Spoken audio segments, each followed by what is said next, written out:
से लेकर MSME sector तक, हाउसिंग से लेकर हेल्थ केयर तक, इकोनॉमी को नई गति से लेकर न्यू इंडिया के निर्माण तक सबका ध्यान इस बजट में रखा गया है। साथियों, हमारी सरकार की योजनाओं ने देश के हर व्यक्ति के जीवन पर सकारात्मक प्रभाव डाला है। आयुष्मान भारत योजना का लाभ 50 करोड़ गरीबों को मिलना सुनिश्चित हुआ है। प्रधानमंत्री जीवन ज्योति योजना और सुरक्षा बीमा योजना का लाभ 21 करोड़ गरीबों को मिल रहा है। स्वच्छ भारत मिशन का लाभ 9 करोड़ से ज्यादा परिवारों को हुआ है। उज्ज्वला योजना के तहत 6 करोड़ से ज्यादा परिवारों को मुफ्त गैस कनेक्शन मिला है। प्रधानमंत्री आवास योजना की वजह से 1.5 करोड़ परिवारों को उनके अपने पक्के घर मिले हैं। अब इस बजट में 12 करोड़ से ज्यादा किसानों को, 3 करोड़ से ज्यादा मध्यम वर्ग के टैक्स पेयर परिवारों को और 30-40 करोड़ श्रमिकों को सीधा लाभ मिलना तय हुआ है। साथियों, सरकार के प्रयासों से आज देश में गरीबी रिकॉर्ड गति से कम हो रही है। लाखों करोड़ों लोग गरीबी को परास्त करके नियो मिडिल क्लास में प्रवेश कर रहे हैं। देश का ये बहुत बड़ा वर्ग आज अपने सपने साकार करने में और साथ साथ देश के विकास को गति देने में जुटा हुआ है। ऐसे समय में इस बढ़ते मिडिल क्लास की आशा आकांक्षाओं को, कुछ कर दिखाने के जज्बे को हौसला मिले, उसको सपोर्ट मिले, इसके लिए सरकार ने अपनी प्रतिबद्धता दिखाई है। मैं देश के middle class, salaried middle class को इनकम टैक्स दरों में मिली छूट के लिए बहुत बहुत बधाई देता हूं।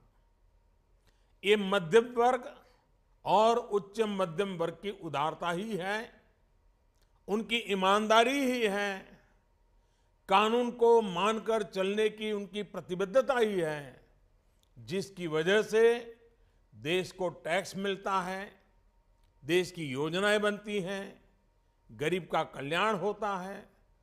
बरसों से ये मांग रही है कि 5 लाख रुपए तक की आय को इनकम टैक्स से मुक्त घोषित किया जाए। इतने वर्षों से की जा रही इस मांग को पूरा करने का काम हमारी सरकार ने किया है। साथियों, किसानों के लिए समय समय पर अलग अलग योजनाएं अलग अलग सरकारों ने बनाई हैं, लेकिन ऊपरी सतह के 2-3 करोड़ किसानों से ज्यादा किसान इन योजनाओं के दायरे में आए ही नहीं।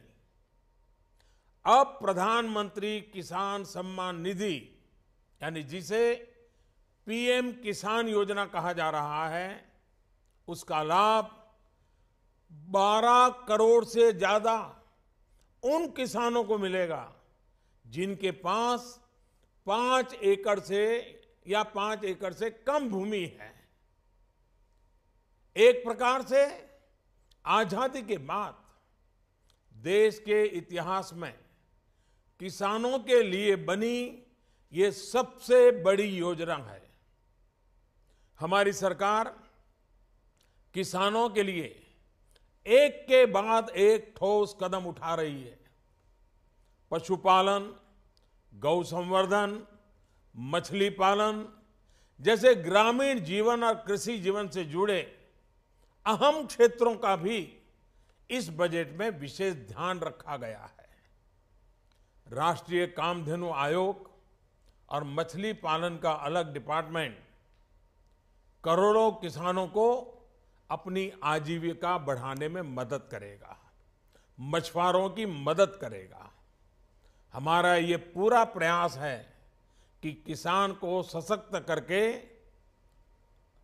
उसे वो साधन दें, संसाधन दें, जिससे वो अपनी आय दोगुनी कर सके। आज के निर्णयों से इस मिशन को और तेजी मिलेगी। साथियों, आज भारत में अनेक क्षेत्रों में विकास हो रहा है। नए नए प्रकार के क्षेत्रों में, नए नए विस्तारों में, नए नए प्रकार की योजनाओं में प्रगति हो रही है और इन क्षेत्रों में काम करने वाले लोगों की संख्या भी निरंतर बढ़ती जा रही है। लेकिन असंगठित क्षेत्र के श्रमिकों, मजदूरों, अनऑर्गेनाइज्ड लेबर, जिसमें घर काम करने वाले लोग हों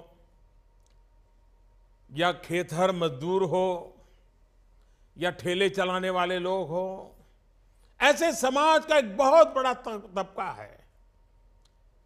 मेरे भाइयों बहनों, इन मेरे बंधुओं की चिंता कभी नहीं की गई।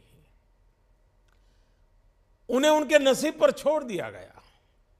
हमारे देश में इनकी संख्या, अनऑर्गेनाइज्ड लेबर की संख्या करीब करीब 40-42 करोड़ है। उनके लिए प्रधानमंत्री श्रम योगी मानधन योजना उनके जीवन के उत्तरार्ध 60 वर्ष की आयु के बाद की जिंदगी के लिए बहुत बड़ा संबल होगी। उन्हें आयुष्मान भारत योजना, प्रधानमंत्री जीवन ज्योति योजना, प्रधानमंत्री सुरक्षा बीमा योजना, प्रधानमंत्री आवास योजना जैसी अनेक योजनाओं का लाभ तो मिलेगा ही, बुढ़ापे में रोजमर्रा की जिंदगी गुजारने के लिए पेंशन भी मिला करेगा। भाइयों और बहनों, हमारी सरकार देश के हर उस नागरिक को विकास की मुख्य धारा से जोड़ने का प्रयास कर रही है जो अब भी कुछ कारणों से विकास का पूरा लाभ नहीं ले पाए हैं।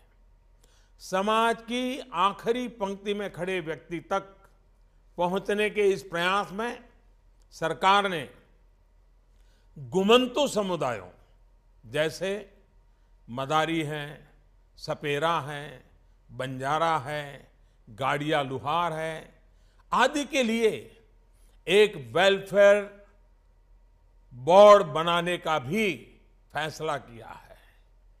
मुझे उम्मीद है कि सही पहचान होने के बाद सरकार के विकास कार्यों का लाभ इन समुदायों को और तेजी से मिलेगा।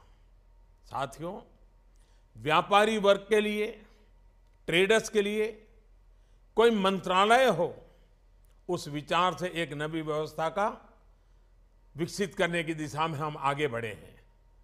देश के व्यापारी वर्ग, ट्रेडर्स और अनेक कर्मचारियों की आवश्यकताओं को समझते हुए उनकी जरूरतों को पूरा करने के लिए डीआईपीपी को रिस्ट्रक्चर करके उसे विशेष जिम्मेदारी दी गई है। अब ये विभाग department for promotion of industries and internal trade के नाम से जाना जाएगा। मुझे प्रसन्नता है कि अगले दशक के अंत तक की आवश्यकताओं को और लक्ष्यों को ध्यान में रखते हुए भी इस बजट में योजनाओं को समाहित किया गया है। ये बजट गरीब को शक्ति देगा, किसान को मजबूती देगा, श्रमिकों को सम्मान देगा, मिडिल क्लास के सपनों को साकार करेगा, ईमानदार टैक्स पेयर का गौरवगान करेगा, ट्रेडर्स को सशक्त करेगा, इंफ्रास्ट्रक्चर निर्माण को गति देगा, अर्थव्यवस्था को नया बल देगा, देश का विश्वास मजबूत करेगा। ये बजट न्यू इंडिया के लक्ष्यों की प्राप्ति में देश के 130 करोड़ लोगों को नई ऊर्जा देगा। ये बजट सर्वव्यापी, सर्वस्पर्शी, सर्वसमावेशी है, सर्वोत्कर्ष को समर्पित है। मैं एक बार फिर हमारे मित्र अरुण जी को और पीयूष जी को और उनकी टीम को इस उत्तम बजट के लिए बहुत बहुत बधाई देता हूं। धन्यवाद।